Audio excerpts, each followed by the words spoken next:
এই ছেলে, আপনি কি চোখে দেখতে পান না নাকি? জি, আমি অনেক ভালো করেই চোখে দেখতে পাই। তবে আমার মনে হয় আপনি হয়তোবা চোখে দেখতে পান না। নইলে কি আর আমার পা দিয়ে এত কষ্ট করে লাথি মারা সামনে আসতে পারতেন বলুন? হ্যাঁ? আবার এত কষ্ট করাটাই নষ্ট করে দিলেন।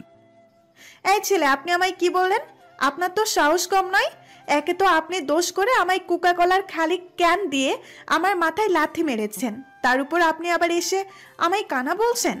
আপনার তো সাহস কম না, ফাজিল লোক কোথাকার। তো তোমাকে কানা বলবো না তো কি বলবো? হুম? তুমি রাস্তাঘাটে ভালো করে দেখে চলবে না, নাকি তোমাদের মতো ময়দা সুন্দরীর চক্ষু রাস্তায় থাকতে হয় না, কোনটা? তবে এতে তোমার দোষ না ধরলেও চলে, কেননা তোমাদের চোখ তো রাস্তায় সারাক্ষণ শুধু আমাদের মতো নিরীহ ছেলেদের উপরেই থাকে, চোখ দিয়ে ইপটিজিং করার জন্যই, তাই না? কি কি বললেন আপনি? আমি ময়দার সুন্দরী? আপনার তো সাহস কম না, ফাজিল বকাটের ছেলে কোথাকার। আর আপনি আমায় কোন সাহসে তুমি করে বলছেন? আমি কি আপনাকে চিনি? আপনি কি জানেন আমাদের এলাকার সবচেয়ে সুন্দরী মেয়ে হলাম আমি। আর আমার কারো দিকে চেয়ে থাকা লাগে না, বুঝলেন? উল্টো আরো আপনাদের মতো বখাটের ছেলেগুলো সারাক্ষণ আমার দিকে চেয়ে থাকে। কি? আপনি সুন্দরী? আপনি আমায় হাসালেন। শুনুন, আমার মতো ভদ্র ছেলেরা কখনোই আপনাদের মতো ময়দার সুন্দরীদের দিকে তাকাতে যাবে না। আর যদিও বা কখনো বা কেউ তাকায়, তাহলে হয়তো বা তারা ভুল করে কোনো আটা ময়দার দোকানে যাচ্ছে তা দেখার জন্য হয়তো বা তোমার দিকে তাকিয়েছিল। আর তোমাকে তুমি বলতে দোষ কোথায়? তুমি আর আমি তো মনে হয় একই সেম এরিয়া পড়ি, তাই না? আপনাকে যে আমি কি করব তা আমার মনের ভেতরেই আছে। আচ্ছা বলুন তো, আপনি কোন ইয়ারে পড়েন? ও, আমি ইন্টার ফার্স্ট ইয়ারে। তুমি তো সেম ইয়ারে, তাই না? কি? আপনি ইন্টার ফার্স্ট ইয়ারে পড়েন? তার মানে তো আপনি আমার অনেক জুনিয়র। আপনি জানেন আমি অনার্স দ্বিতীয় বর্ষের ছাত্রী। এর মানে হলো এই যে আমি হলাম তোর সিনিয়র, মানে তোর বড় আপু। সো এখন থেকে আমাকে আপনি করে বলবি। তোকে বলে দিলাম। জি, ঠিক আছে আপু। আচ্ছা আপু, আপনাকে একটা কথা বলি। হুম, বল। আপু, আপনার নামটা কি? একটু যদি আমি বলতেন। কেন তোকে আমার নাম বলবো কেন? না মানে এমনিতেই জিজ্ঞাসা করলাম আর কি। আচ্ছা থাক, আপনাকে আপনার নাম বলতে হবে না। আমার আপনার নাম জানার আর কোনো ইচ্ছে নেই। তার চেয়ে বরং আপনি এখন আপনার কাজে যান। হুম, আচ্ছা শোন, আমার নাম হলো রিয়া। আমাকে রিয়াপু বলে ডাকবি। আর যেখানেই দেখবি সেখানেই আমাকে সালাম করবি। বলে দিলাম তোকে। জি, ঠিক আছে আপু। আচ্ছা আপু, আমি আপনাকে আরেকটা কথা বলতে চাই, যদি আপনি কিছু মনে না করেন আর কি। বলবো আপু? আচ্ছা তাড়াতাড়ি করে বল, আমার দেরি হয়ে যাচ্ছে। আপু, আমি হলাম সোহান, এলাকা নতুন। আর আমি ছেলেটা অনেক শান্ত ও ভদ্র। বুঝলাম। কিন্তু তুই এসব আমাকে কেন বলছিস? এসব জেনে আমার কি কাজ? কাজ আছে আপু।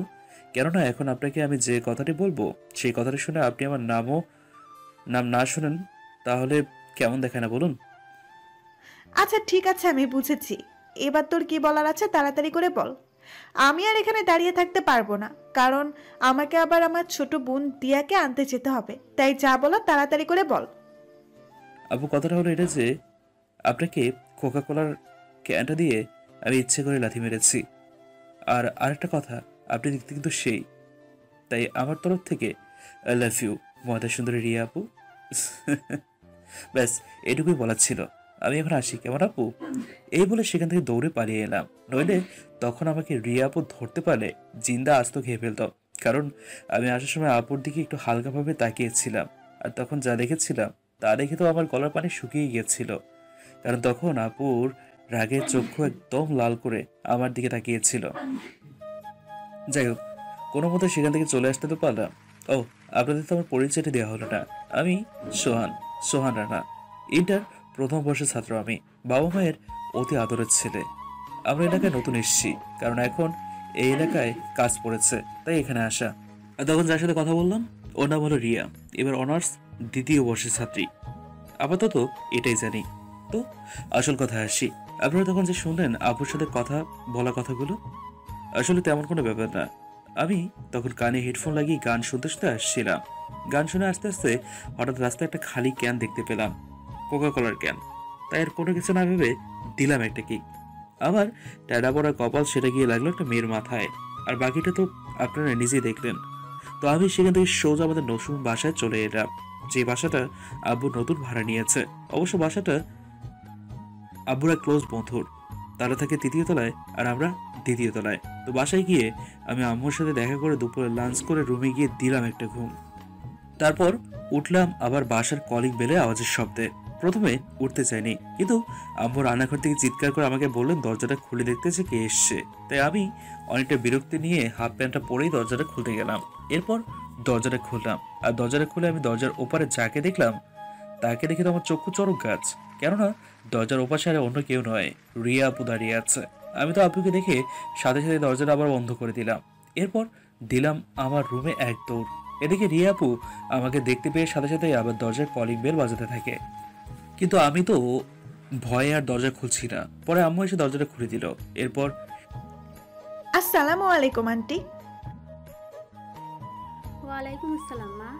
আরে রিয়া মামুনি যে, তুমি কখন এলে? আর বাইরে কেন দাঁড়িয়ে আছো? আসো আসো, ভেতরে আসো। না, আসলাম এই মাত্র। আর বাইরে দাঁড়িয়ে আছে একটা পিচ্চির শয়তানের জন্য।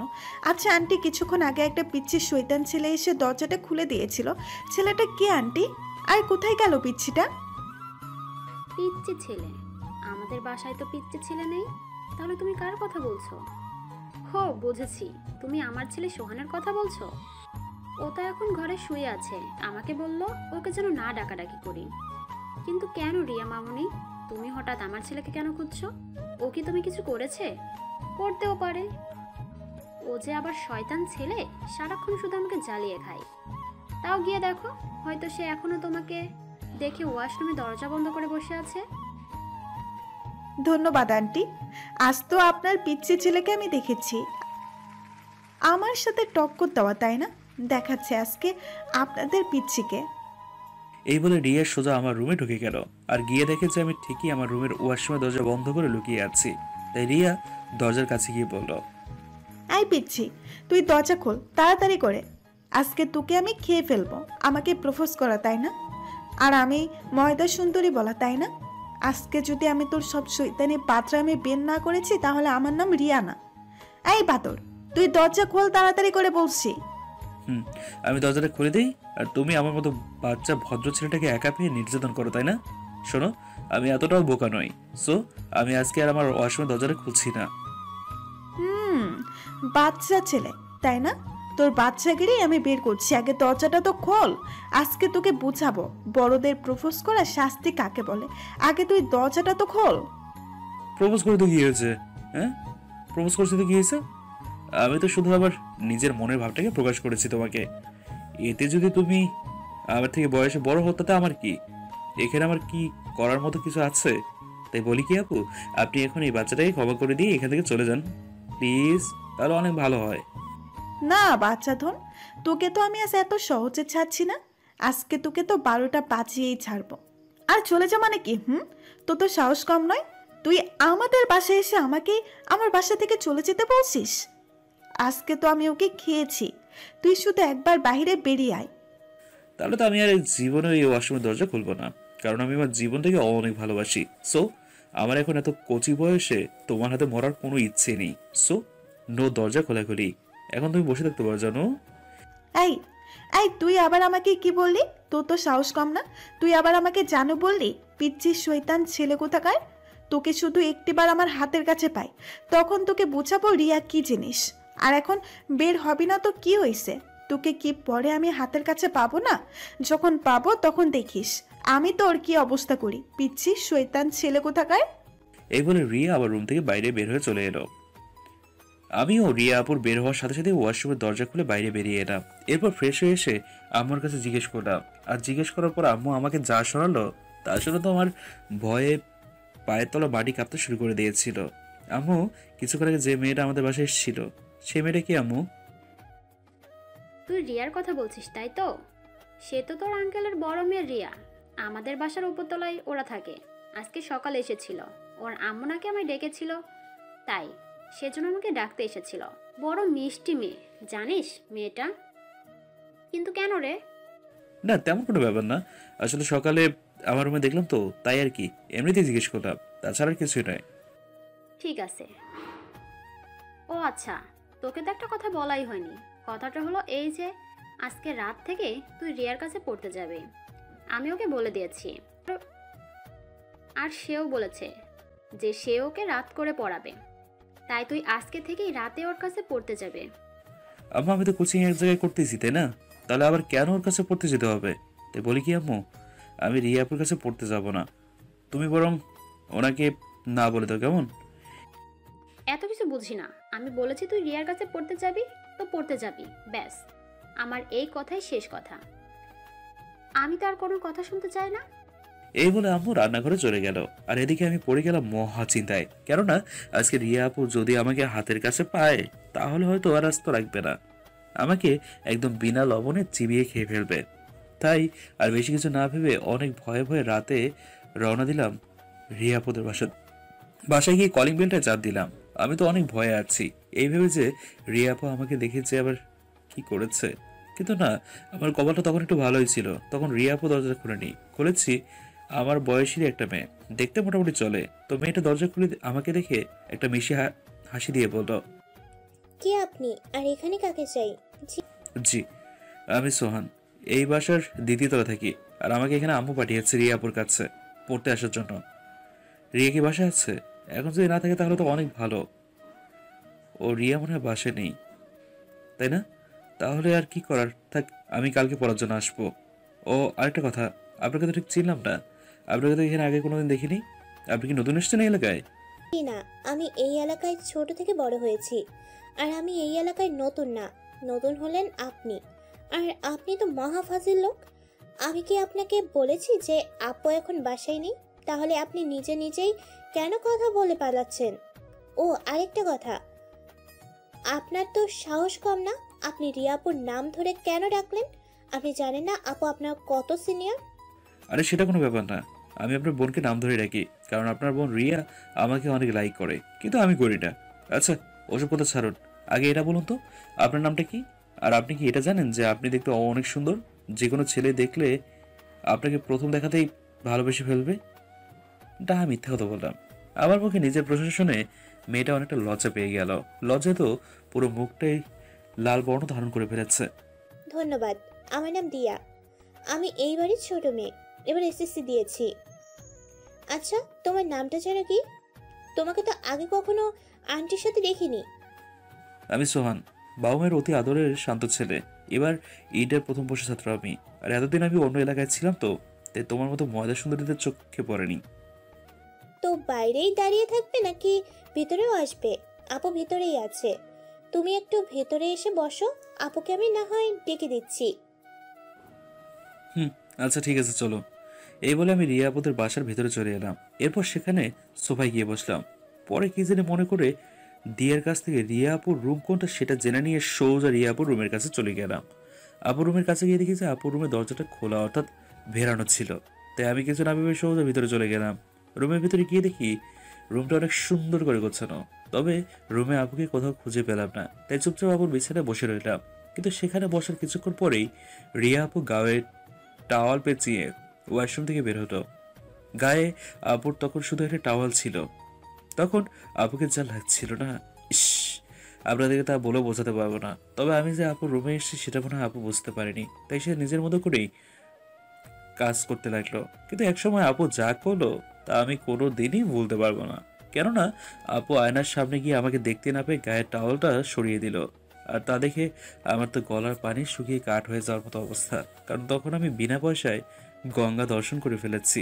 তো আপু যখন এই টাওয়ালটা নিজের গা থেকে সরিয়েছে, ঠিক তখনই আমি রিয়া আপু বলে মা রিয়া চিৎকার। আর এদিকে রিয়া আপু আমার চিৎকার শুনে সাথে সাথে নিজের কাপড়টা ঠিক করে নিয়ে আমার দিকে ফিরে তাকায়। আর তাকাতেই সে ভয়াবহ চিৎকার, আ আম্মু! আদি! এই পিচ্ছি, তুই কেন চিৎকার দিচ্ছিস? আর তোর এখানে আমার রুমে কি? তোকে আমার রুমে কে আসতে দিল? আর কারো রুমে ঢুকতে গেলে যে নক করতে হয় সেটা তুই জানিস না? পিচ্ছিস শয়তান কোথাকার! আরে রিয়া, ও সরি রিয়া আপু। আরে আপু আপনি চিৎকার করে আন্টিকে ডাকছিলেন, তাই আমিও ভাবলাম যে আপনি মেয়ে মানুষ একা একা ডাকলে আন্টি নাও শুনতে পারে, তাই আর কি আমিও আপনার সাথে তাল মেলালাম। এখন দেখবেন আন্টি চলে আসবে। সেটা তো বুঝলাম, কিন্তু তুই আমার রুমে কি করিস সেটা আগে আমাকে বলবি। সত্যি করে বলবি বলছি, নইলে আজকে তোর খবর আছে বলে দিলাম। আসলে আপু আম্মু আমাকে আপনার কাছে পড়ার জন্য পাঠিয়েছে, তাই আমিও চলে এলাম পড়তে। কিন্তু এসে দেখি যে আপনি বাসায় নেই, তাই ভাবলাম যে আপনি আপনার রুমে গিয়ে দেখি যে আপনি রুমে আছেন কিনা। তো আমি রুমের কাছে এসে দেখলাম যে আপনি রুমটা লক করতেই ভুলে গেছেন। তাই আমি প্রথমে হালকা নক করলাম, কিন্তু কেউ কিছু না বলাতে রুমের ভিতরে চলে এলাম। ভিতরে এসে আপনাকে না দেখতে পেয়ে ভাবলাম যে একটু বসে থাকি, আপনি তো আসবেনই কিছুক্ষণ পর। তাই আমি আপনার বিছানায় কিছুক্ষণ বসে রইলাম। আর তারপরে বাকি ইতিহাসটুকু তো আপনি নিজেই দেখলেন। এখন বলুন, এখানে আমার দোষটা কোথায়? হ্যাঁ, আমার মতো নিরীহ শান্ত ছেলে কি কোনো খারাপ কাজ করতে পারে? বলুন আপনি। আসতে রে আমার নিরীহ শান্ত ভদ্র ছেলে, পাঁচের শয়তান ছেলে একটা। কারা রুমে নক না করেই ঢুকে যায়, আবার বলে ভদ্র ছেলে, পিচ্ছির শয়তান একটা। দেখো আপু, তুমি কিন্তু আমাকে ইনসাল্ট করছো। আমি কিন্তু মোটেও সেই ধরনের ছেলে না। আমি যদি সেই ধরনের ছেলেই হতাম তাহলে কি এতক্ষণে আমি তোমাকে জানিয়ে দিতাম যে আমি তোমার রুমে আছি? না, কখনোই না। কিন্তু দেখো, আমি ভদ্র ছেলে বলে তুমি টাওয়ালটা খোলার সাথে সাথে আমি চিৎকার করে তোমাকে জানিয়ে দিয়েছি যে তুমি টাওয়ালটা যেন না খোলো। যদিও বা আমি অনেক কিছুই দেখে ফেলেছি, কিন্তু তারপরও ভেবে দেখো, আমার মতো ভালো ছেলে কি কোথাও পাবে? গুগলে সার্চ দিয়ে পাবে বলো? আমার কথা শুনে তো রিয়া আপু রেগে আগুন, সেটার মুখ দেখে বোঝা যাচ্ছে। এই এই তুই কি বললি দেখে ফেলেছি মানে? এই তুই আমার কি দেখে ফেলেছিস? হ্যাঁ, তাড়াতাড়ি করে বল। শয়তান ছেলে, আজকে তো আমি তোকে খেয়েই ফেলেছি, তুই শুধু দেখ। না মানে, যেটা তুমি আমাকে দেখালে সেটাই দেখেছি। তাছাড়া নতুন করে কি দেখবো বলো? আর দেখো, তুমি যদি এখন আমার কাছে আসো তাহলে কিন্তু আমি চিৎকার করে আন্টিকে ডাক দেবো, বলে দিলাম। আর বলবো যে তুমি আমাকে একা পেয়ে আমার ফায়দা উঠিয়েছ। তাই বলছি, এখন তুমি আমাকে একটু মারার চিন্তা করবে না, বলে দিলাম। ওই, আমি তোর ফায়দা উঠাবো মানে? কি বলছিস এসব? আর শোন, তোকে তো আমি সহজে ছাড়বো না বলে দিলাম। এখানে পার পেয়ে গেলি, কিন্তু বলার সময় তোর যদি একটুও ভুল পাই তখন তোকে বোঝাবো আমি কে। এখন যা ভাগ আমার রুম থেকে। আর শোন, নেক্সট টাইম যদি আমার রুমে আসিস তাহলে দরজায় নক করে আসবি বলে দিলাম। এখন যা ভাগ এখান থেকে, আমি কাপড় চেঞ্জ করব। আচ্ছা ঠিক আছে, আমি এখন নিচে চলে যাচ্ছি। তবে যাওয়ার আগে তোমার একটা কথা বলি। তাড়াতাড়ি করে বল। দেখো আপু, তুমি কিন্তু একদিক দিয়ে বেঁচে গেছো। তুমি কি সেটা জানো? বেঁচে গেছি? সেটা কিভাবে? দেখো, আমি তো তোমার অনেক আপন মানুষ, তাই না? তাই দেখো, আমি যে তখন তোমার ওই অবস্থায় দেখলাম, এতে তোমার কোনো ক্ষতি হলো না। কেননা একদিন না একদিন সবকিছু আমারই হবে, তাই না? তাই দেখাতে তোমার কোনো ক্ষতি হলো না। তবে আপু হ্যাঁ, একটা কথা বলতেই হচ্ছে তোমাকে। তোমাকে একদম বাজে দেখাচ্ছিল। তুমি কি সেটা জানো? হুম, মিথ্যে বললাম। আপু আমার কথায় রাগ হতে কাঁপতে শুরু করলো, রাগে হাত পা কাঁপতে শুরু করলো। আমি তো আপুকে এভাবে রাখতে দেখে সাথে সাথে আপুর রুম থেকে গায়েব। তবে আসার সময় শুনছিলাম আপুর সব কথা, যেমন ওই বাদর, তুই কোথায় পালাচ্ছিস? দাঁড়া বলছি, আজকে যদি আমি তোকে না খেয়ে ফেলি। পিসকো বাদর কোথাকার, এখনো দুধের দাঁত পড়েনি আর সে এসেছে বিয়ে করতে। দাঁড়া, আজকে তোর বিয়ের স্বাদ মিটাচ্ছি। দাঁড়া বলছি, দাঁড়া। কিন্তু কে শোনে কার কথা? এক দৌড়ে আমি রিয়া রুমের বাইরে চলে এলাম। নিচে এসে চুপচাপ বসে রইলাম। কিন্তু কে শোনে কার কথা? এক দৌড়ে আমি রিয়া আপুর রুমের বাইরে চলে এলাম। নিচে এসে চুপচাপ বসে রইলাম। নিচে এসে কিছুক্ষণ পর রিয়া আপু এলো। তবে আপুকে তখন কিন্তু সেই ডাকছিল। আমি তো তখন আপুর দিকে হা হয়ে তাকিয়ে রইলাম। আর আপু আমাকে ওর দিকে এভাবে তাকিয়ে থাকা দেখে মুখটা অনেকটা রাগে লাল করে আমার কাছে এসে আমাকে বলল, এই পিচ্ছি, এভাবে হা করে তাকিয়ে কেন আছিস? মুখ বন্ধ কর আর চুপচাপ পড়তে শুরু কর। আজকে যদি তোর পড়ায় একটু ভুল পেয়েছি তাহলে বুঝবি আমি তোর কি অবস্থা করি। এখন চুপচাপ পড়া শুরু কর। জি জি আপু, ঠিক আছে। এই বলে আমি পড়া শুরু করলাম। কিন্তু বলে না, যেখানে বাঘের ভয় সেখানে সন্ধ্যা হয়, ঠিক তেমনই আমারও একই অবস্থা। আমি রিয়াপুর ভয়ে আর কোনো পড়া আপুকে দিতে পারছিলাম না। আর এই মহাসুযোগে আপু তার সমস্ত রাগ আমার হাতে তুলে নিলেন। তারপর বলেন যে কালকে যেন সব পড়া একদম ঠিকভাবে ক্লিয়ার করে আসি। আমিও জি ঠিক আছে আপু বলে চলে এলাম বাসায়। তবে আসার সময় আপুর মুখে দেখলাম যে আপুর মুখে বিজয়ের হাসি। আমি আর ওসব কিছু না ভেবে রাতে কিছু খেয়ে তারপর দিলাম একটা লম্বা ঘুম। এবার সকালে বাসায় কারোর হাসাহাসি করার শব্দ শুনে আমার ঘুমটা ভাঙলো। উঠে ফ্রেশ হয়ে নিয়ে নাস্তা করার জন্য রুম থেকে বেরোলাম। আর রুম থেকে বেরোতে দেখি যে রিয়া আপু ছোট বোন দিয়া আম্মুর সাথে হেসে হেসে কথা বলছে। আমাকে আসতে দেখেই, কি খবর স্যার? আপনার ঘুম কি তাহলে ভাঙলো? জি ভাঙলো। আচ্ছা তুমি কখন এলে? এই তো কিছুক্ষণ আগে। আম্মু পাঠিয়েছিল এটা বলতে যে আজকে রাতে আপনার সবাইকে আম্মু যেতে বলেছে, কারণ আজকে আপুর জন্মদিন। ও তাই, ধন্যবাদ বলার জন্য। আর তুমি চিন্তা করো না, আমরা সবাই যাবো রাতে, ঠিক আছে? এই বলে আমি রাস্তা করে সোজা ব্যাগটা নিয়ে চলে এলাম কলেজ যাওয়ার জন্য। নিচে এসে কিছুক্ষণ দাঁড়িয়ে থাকলাম রিক্সার জন্য, কেননা আজকে আমার আর বাইক চালানোর কোনো ইচ্ছে করছিল না। আমি কিছুক্ষণ দাঁড়িয়ে থাকার পরে দেখলাম রিয়া আপু কলেজ যাওয়ার জন্য নিচে নামছে। আর আমি কিন্তু তখন নিচে যাওয়ার পরে সেই লাগছিল, মনে হচ্ছিল যে আবার নতুন করে আপুর প্রেমে পড়ে যাই, কিন্তু না, সেটা আর করা যাবে না। এতেই একবার প্রেমে পড়ে আপু যে আমার কি অবস্থা করেছে, এখন যদি আবার প্রেমে পড়ি তাহলে তো হয়েই গেল। তাই ওসব বাদ দিয়ে আপুর নামতে আপুর কাছে চলে গেলাম। গুড মর্নিং আপু। মর্নিং। আপু তুমি, ও সরি, আপনি কি কলেজে যাচ্ছেন? দেখতেই তো পাচ্ছিস। কেন বলতো? না মানে আজকে তো আপনার জন্মদিন, তাই না? ও সরি সরি, আপনাকে তো উইশই করা হলো না। শুভ জন্মদিন রিয়া আপু, আপনাকে আজকের এই দিনটার জন্য অনেক অনেক শুভেচ্ছা। ধন্যবাদ। কিন্তু তুই কি করে জানলি যে আজকে আমার জন্মদিন? সেটা আমি জেনেছি না হয় অন্যভাবে, কিন্তু আপনি আজকে কোথাও ঘুরতে না যেয়ে কলেজে কেন যাচ্ছেন? আসলে কলেজে আজকে আমার কিছু জরুরি কাজ বাকি আছে, তাই এখন কলেজে যাওয়া। কিন্তু এখানে তো একটাও রিক্সা নেই যে সেটাতে করে কলেজে যাব। এখন যে কি করি, এদিকে আমার সময় খুবই কম। আচ্ছা আপু, আমি একটা কথা বলি, যদি আপনি কিছু মনে না করেন তাহলে বলছি। বল। কিন্তু কালকের মতো যদি তুই আজকেও কিছু উল্টাপাল্টা কথা বলিস, তাহলে আজকে তোর খবর আছে বলে দিলাম। না মানে আমি বলছিলাম যে আপনি যদি কিছু মনে না করেন তাহলে আপনি চাইলে আপনাকে আমার বাইকে করে কলেজে নিয়ে যেতে পারি। আমার কথা শুনে রিয়া আপু কিছুক্ষণ কি জেনে ভাবলো, তারপর আমাকে অবাক করে দিয়ে বাইকটা নিয়ে আসতে বলল। তবে আমাকে সাবধান করে দিয়েছে আমি যেন বাইক চালানোর সময় কোনো ধরনের বাদরামি না করি। আমি তো আপুর কথা শুনে অনেক খুশি, আর তাই তাড়াতাড়ি করে বাইকটা বের করলাম। এরপর আপুকে বাইকে উঠে বসতে বললাম। তবে আমি মনে মনে যা আশা করেছিলাম, আপু তার সবকিছু জলে ভেসতে দিল। আমি মনে করেছিলাম যে আপু বাইকে উঠে আমার কাঁধে হাত রাখবে, কিন্তু না, আপু বাইকে উঠে আমার গায়ে হাত না দিয়ে বাইকের পেছনে ভালোভাবে চেপে ধরে বসলো।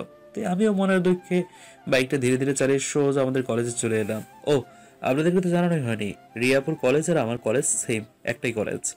আমরা একই কলেজে আলাদা আলাদা বিভাগে পড়ি। তো আপু বাইক থেকে নেমে আমাকে একটা ছোট্ট করে ধন্যবাদ দিয়ে ওদের ক্লাসরুমের ভিতরে চলে গেল। এদিকে আমিও বাইকটা পার্ক করে নিজের ক্লাসে চলে গেলাম। এরপর ক্লাস শেষ করে বাইরে বাইক নিয়ে দাঁড়িয়ে থাকলাম রিয়া আপুর জন্য, কিন্তু আপুর আসার কোনো নাম নেই। গেটের কাছে প্রায় 40 মিনিটের মতো দাঁড়ানোর পর আপুকে বের হতে দেখলাম, কিন্তু সাথে একটা ছেলে। আমার তো আপুর সাথে ওই ছেলেটাকে দেখে মনে মনে অনেক রাগ হলো আপুর উপর, কিন্তু তারপর আমি রাগটাকে সামনে নিয়ে আপুর কাছে গেলাম ওকে বাইকে করে বাসায় নিয়ে যাওয়ার জন্য। আরে রিয়া আপু, আপনি এখানে? জানেন আমি আপনার জন্য বাইরে কতক্ষণ ধরে দাঁড়িয়ে আছি, চলুন বাসায় যাবেন না? না রে, আমি তোর সাথে এখন যেতে পারবো না। আমাকে এখন আকাশের সাথে একটা কাজে এক জায়গায় যেতে হবে। তার চেয়ে বরং তুই বাসায় চলে যা। তাছাড়া তোকে আমার জন্য কে অপেক্ষা করতে বলেছে শুনি? যা বাসায় যা, আমি একটু পরে যাব। এই বলে রিয়া আপু সেই ছেলেটার সাথে রিক্সা করে চলে গেল। এদিকে ওদের একসাথে রিক্সায় দেখে তো আমার মনে মনে শুধু ফাটতেছে। তাই আমি ওদের উপরে এক গাদা রাগ নিয়ে সোজা বাসায় চলে এলাম। এরপর ফ্রেশ হয়ে দুপুরের লাঞ্চ না করে দিলাম এক ঘুম। পরে আবার দিয়া এসে আমার ঘুমের 12টা বাজিয়ে দিয়ে গেল। তাই আর না ঘুমিয়ে ওর সাথে বসে বসে গল্প করতে লাগলাম। আচ্ছা দিয়া, তোমার আপুকে সারাক্ষণ এভাবে রাগি মুড নিয়ে চলে? সে একটু হাসে না? না, আপু অনেক রাগী ও জেদি। আমি সহ বাসার সবাই রিয়া আপুর রাগ ও জেদটাকে ভয় পায়। কেউ অপর কথার উপর কথাই বলি না। কিন্তু কেন বলো তো? না এমনিতেই বললাম আর কি, মাঝে মাঝে তোমায় দেখে এই প্রশ্নটা আমার মনে আসে তো তাই। কি প্রশ্ন আসে তোমার? আমায় দেখে বলো তো শুনি। এই যে দেখো, তুমি কত শান্ত ও কিউট, কিন্তু তোমার আপুকে দেখো, সারাক্ষণ আমার সাথে রাগারাগি করে কথা বলে, আমাকে দৌড়ের উপর রাখে। মাঝে মাঝে তো আমার তোমায় দেখে মনে হয় যে রিয়া আপু তোমার আপন বোন না। তোমাদের মাঝে তো আমি কোনো মিলই খুঁজে পাই না। আমার মুখে নিজের তারিফ শুনে দিয়ার মুখটা লজ্জায় পুরো লাল করে ফেলেছে। মনে হয় আমার কথা সে মনে মনে অনেক খুশি হয়েছে। তো শুনি। দেখো, রিয়া আপু অনেক রাগী। তুমি ওর সাথে বেশি মিশো না। চাইলে আমার সাথে মিশতে পারো। আমার কথা শুনে, কিন্তু আমাকে যে তোমার আপুর সাথে মিশতে হবে, নইলে যে ওকে নিজের করে পাবো না। নিজের করে পাবো না মানে? আরে আমি তোমার আপুর প্রেমে পড়ে গেছি, তাই এখন যদি আমি তোমার আপুর সাথে বেশি না মিশি তাহলে তোমার আপুকে নিজের করে পাবো কি করে বলো? কি তুমি আপুকে ভালোবাসো? তাহলে তাহলে এতদিন আমাকে কেন বলনি? জানো, আমি তোমাকে ধীরে ধীরে ভালোবাসতে শুরু করেছি। আর এখন তুমি বলছো যে তুমি আপুকে ভালোবাসো। তাছাড়া রিয়া আপু তোমার চেয়ে অনেক সিনিয়র, সে তোমাকে কোনো দিন ভালোবাসবে না। আরে আরে, তুমি কান্না করছো কেন? দেখো, ভালোবাসা তো জোর করে হয় না। আমার তোমার রিয়া আপুকে এক দেখায় ভালো লেগে যায়, তারপর ওর প্রেমে পড়ে যাই। এখন এতে যদি তোমার আপু আমার থেকে সিনিয়র হয়, তাহলে আমার এতে কি করার আছে বলো? কিন্তু সোহান, তুমি এটা আমার সাথে ভালো করলে না। তুমি আমার মনটাকে ভেঙে দিলে। তোমার ভালো হবে না বলে দিলাম, আর সাথে এটাও বলে গেলাম যে রিয়া আপুর সাথে তোমার কোনো দিন মিল হবে না, দেখে নিও। এই বলে দিয়ে আমার ঘর থেকে বেরিয়ে গেল। এদিকে আমিও হাফ ছেড়ে বেঁচে উঠলাম। এরপর রাতে আম্মু আব্বুর সাথে রিয়া আপুদের বাসায় চলে এলাম। আর এসে তো সেই রকম অবাক, কারণ অনেক ময়দা সুন্দরীরা আপুর বাসায় আপুকে উইশ করতে এসছে। তাই আমি আম্মু আব্বুকে একা ছেলের দিকে সবকটা ময়দা সুন্দরীর দিকে মাঝে রিয়া আপুকে খুঁজতে লাগলাম এবং একসময় পেয়েও গেলাম। তখন তো আমি রিয়াকে দেখে যেন কথা বলার ভাষা হারিয়ে ফেলেছিলাম, কারণ আপু তখন নীল শাড়ি পরেছে, তাও আবার আমার পাঞ্জাবি কালারের সাথে মিল করে। আমি তো তখন আপুকে নীল শাড়িতে দেখে আবারও আপুর উপর ক্রাশ খেলাম। তাই সেখানে দাঁড়িয়ে না থেকে আপুকে আবারও জন্মদিনে উইশ করে সবাই একসাথে কেক কাটলাম। এরপর সবাই যখন এক এক করে ছাদ থেকে নিচে নেমে যাচ্ছিল, তখন আমি রিয়া আপুকে ডেকে বললাম যে তার সাথে আমার কিছু কথা আছে। তাই সে সেখানে থেকে গেল।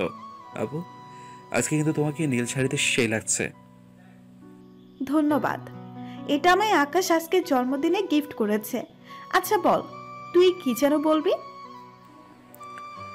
আকাশ নামটা রিয়া আপুর মুখে শুনে সাথে সাথে মনটা আবার খারাপ হয়ে গেল। আপু, কথাটা হলো এই যে দেখো রিয়া, আমি ছোট বড় সিনিয়র জুনিয়র সেটা কিছুই বুঝি না। আমি শুধু এটাই বুঝি যে ভালোবাসায় কোনোদিন ছোট বড় নেই, ভালোবাসা কোনোদিন সিনিয়র জুনিয়র মানে না। যেমন আমি তোমাকে প্রথম দেখায় ভালোবেসে ফেলেছি, বন্দি করে ফেলেছি তোমাকে এই মনের গভীরে। আমি জানি যে তুমি আমার চেয়ে অনেক সিনিয়র, তারপর আমি শুধু একটা কথাই বলতে চাই, সেটা হলো এই যে আই লাভ ইউ রিয়া। আমি তোমাকে অনেক ভালোবাসি। তুমি কি আমায় তোমার মনের কথা একটু জায়গা দেবে? তোর সাহস কি করে হয় আমাকে প্রপোজ করার? আমি অনেক সহ্য করেছি তোর শৈতানি, কিন্তু আর না। লজ্জা করে না তোর থেকে বয়সে বড় কাউকে প্রপোজ করতে? শোন, কথাটা ভালো করে মাথায় ঢুকিয়ে নে। আমি আকাশকে ভালোবাসি আর ওকেই বিয়ে করব। সো তোকে যেন আর আমার ধারের কাছেও না দেখি। আর শোন, যদি আর একবার তোর এই ভালোবাসার কথা নিয়ে আসিস, তাহলে সেই দিনই আন্টিকে জানাতে বাধ্য হব বলে দিলাম। এই বলে রিয়া চলে গেল। এদিকে আমি মাথা নিচু করে দাঁড়িয়ে নিজের চোখের পানিগুলো ফেলছি। রিয়াপুর কথাগুলো শুনে অনেকটা আঘাত করেছে মনে। আপু কি তার মানে আমাকে এতটুকু ভালোবাসে না? হ্যাঁ, আমি কি তার মনে আমার জন্য সামান্যটুকু জায়গা করে নিতে পারিনি? না, কালকে থেকে আর আপুর সামনে যাব না, তাকে আর তার মতো ছেড়ে দেব, আর আমি আমার মতো চলবো। এসব কথা ভাবতে ভাবতে সমানে চোখের পানি গড়িয়ে পড়তে লাগলো আমার। তাই আমি আর ছাদে দাঁড়িয়ে না থেকে সোজা বাসায় চলে এলাম।